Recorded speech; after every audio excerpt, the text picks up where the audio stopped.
was a good friend of mine. He died right about it now. Gotta honor him somehow. Yeah, saw some people crying that night. Yeah, fentanyl took a few lives from my life. Bracket Sandy, close bracket Alex G, now known just as Alex G, is Alexander Janascoli. I'm probably pronouncing that wrong. From Pennsylvania. He is a vocalist, a writer, a multi-instrumentalist, a producer, and has made certainly started making most of his albums at home. I think he has made most of his albums predominantly from his home setup. He released his first few on tape and download. He started in about the year 2000s, and over time he's gained a label and a following, and has managed to produce 9 albums so far.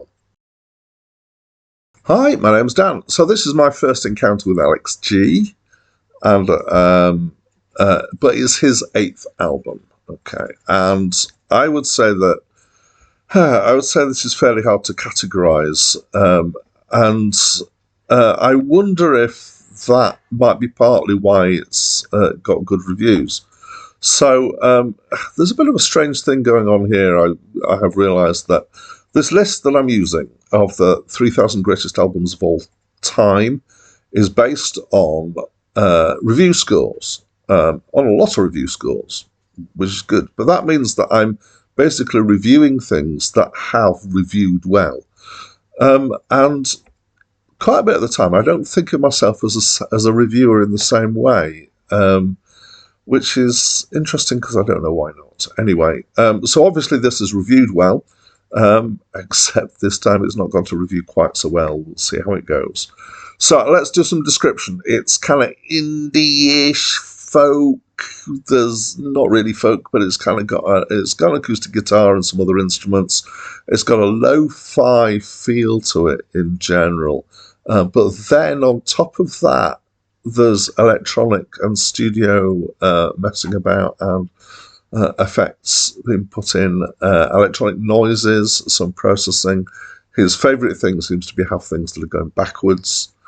So that is the thing that really makes it different from other things, is this combination of kind of lo-fi acoustic and the studio messing about to get kind of a more electronic thing.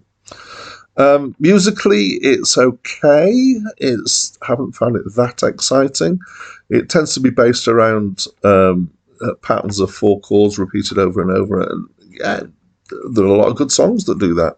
But these songs didn't excite me that much. The songs are about, I have no idea. I did try and listen. Most of the time, it's kind of the vocals are kind of got a dream pop feel at times, so they're kind of dreamy and not, they're down in the mix and they don't attract attention.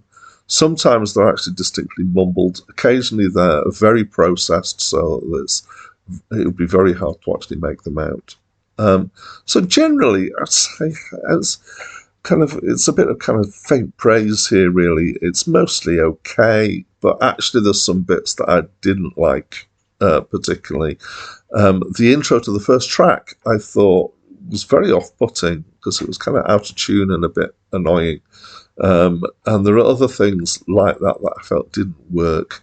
There were some of the electronic sounds that I didn't like so much, kind of synth sounds in the mix and what might be samples. So on the whole, whilst most of it I found was, I would have said it was kind of tolerable or passable, there were bits that brought it down in my mind. So I'm not a huge fan, I'm afraid. It may be that there are some great qualities to this music that I'm completely missing. And if you get it and you understand this, then please do let me know in the comments. I'm always interested by the thought that if I don't like something, why is it on this list? So there's obviously other people have seen things in this music that I'm not seeing or hearing. Anyway, that's it from me for now.